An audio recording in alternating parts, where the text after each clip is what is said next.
अकोला जिल्ह्यातील बाळापूर विश्रामगृहाजवळील जलशुद्धीकरण केंद्राजवळील जंगल आणि झुडपांना आग लागल्यानं गोंधळ उडाला आहे। अग्निशमन दलाच्या जवानांनी अथक प्रयत्न करून आग आटोक्यात आणली आहे। बाळापूर रेस्ट हाऊसजवळील जलशुद्धीकरण केंद्राच्या आवाराबाहेर आग लागल्यामुळे एकच खळबळ उडाली। तर जलशुद्धीकरण केंद्रातील कर्मचाऱ्यांनी आग लागल्याची माहिती अग्निशमन विभागाला दिली।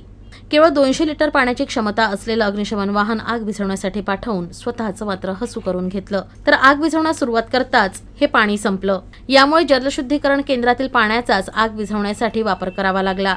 तर ही आग विझवण्यासाठी अग्निशमन दलासह जलशुद्धीकरण केंद्रातील कर्मचाऱ्यांनीही अथक प्रयत्न केले।